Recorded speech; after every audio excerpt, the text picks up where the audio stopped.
Welcome back to our Venn diagram and welcome back to the recording project where I'm learning how to record by just doing it hands-on.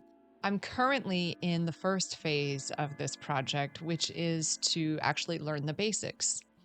So for this video, I'll be taking a crack at recording a bass track.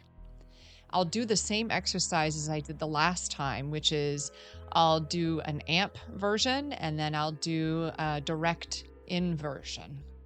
Now, in all my time of playing bass in bands, I don't think I've ever done a recording where we actually mic'd a bass amp.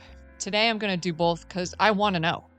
I've got the same mic as I had last time, which is this MXL V6G, and I've got an Orange Crush 50 for my bass amp, a nice little diverse sounding, flexible little amp that I have for my bass playing. Then of course, you know that I'm working with the Zoom R16 for my direct in option when we get there. The bass that I'm using is a 2009 Squier precision bass, and there's some kind of boutique pickup in it from some company in Australia. I bought it off of a fellow and he told me what it was, but for the life of me, I can't remember what that company is. That's what you get. I've gotten a lot of mileage out of that bass. I've only had it for like maybe 5 or 6 years. It's gotten a lot of use. So the exercise here is going to be the same. We're going to record both and then compare them and then rate the results. Here we go. So just when I set up to record, I'm taking on my favorite ride, the merry-go-round of flipping drivers. Flipping between the voice meter driver, ASIO for all, and then the original driver for the Zoom R16, seemingly hoping for one of them to work. Realized after a few times I forgot to set up the audio connections each time, and just about went mad. Oh no! At least I didn't spend too much time with this. This time I chose to do the bass tracks within the previous guitar track that I did with my Blues Junior. Although it didn't quite turn out the way that I thought it would, and I had given it a disapproval rating, at least it wasn't overblown sounding like the direct-in version. I just expected more. So I decided to use it. For each of these bass tracks, I used the surf rock bass preset because it seemed appropriate.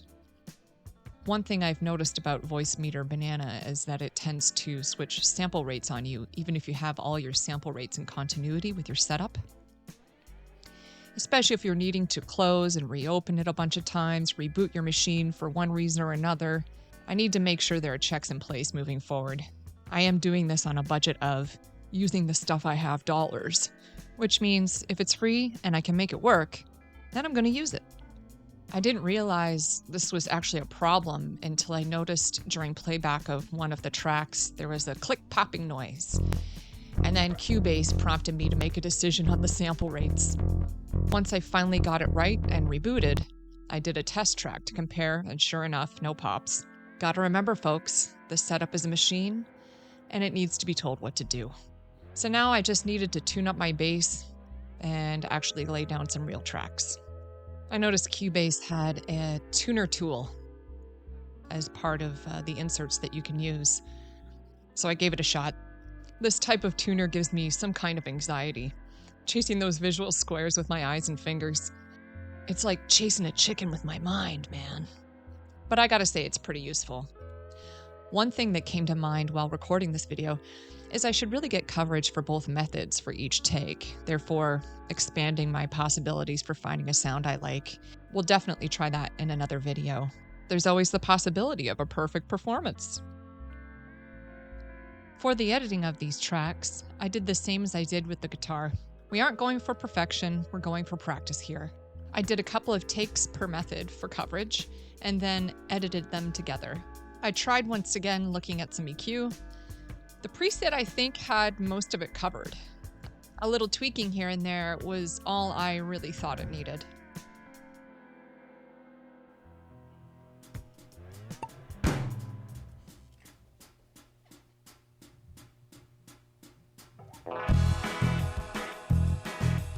Not bad.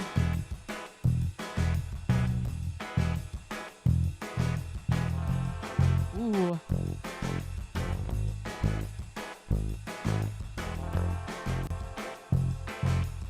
Okay, we'll pause it there. The line in version is way more raw sounding. That track farts, dudes. Okay, moving on.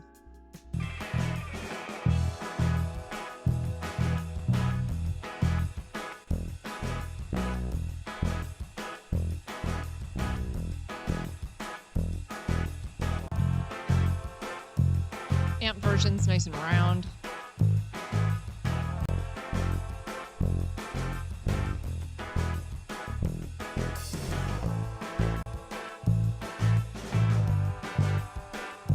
We'll stop it there. I already like the amp version better now that they're compared.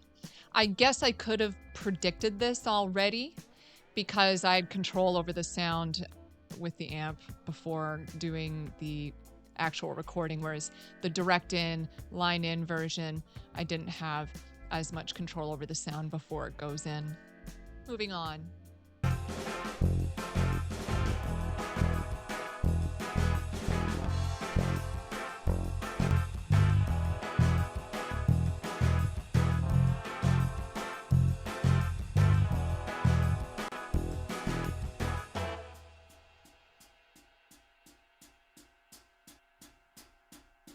We're going to stop it right there. I think the last thing that I'm going to say is it's amazing when you're working in a silo on each one of these tracks, what you think is actually acceptable to hear, right?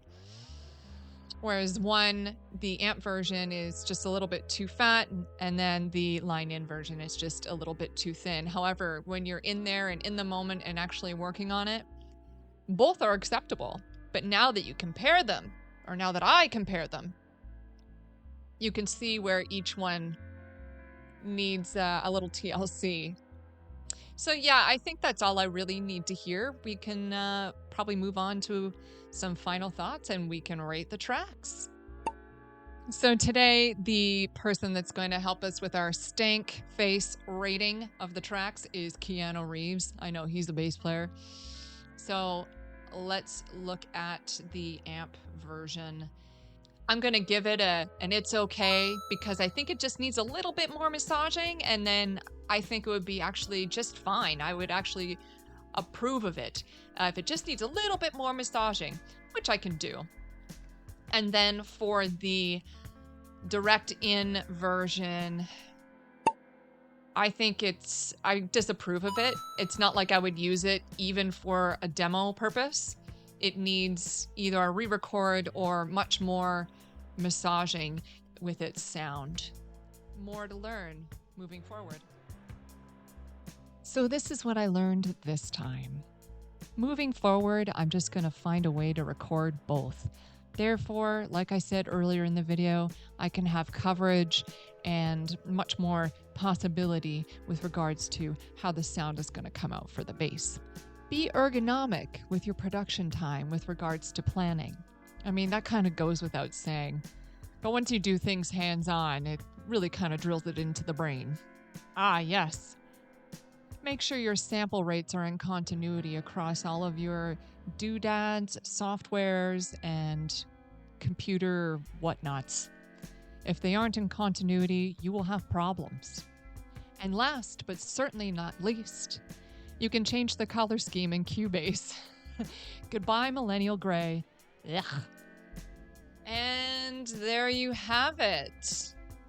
Thank you so much for watching. If you got to the end of this video, I appreciate you. Please like, share, comment, and subscribe. I genuinely will appreciate your feedback. I know there's tons of you out there that have a lot of opinions about this kind of stuff. And once again, before I go, here are the MVPs of this video with regards to Cubase. And that's just about it. Thank you and goodbye. You know, I think my next car is going to be blue.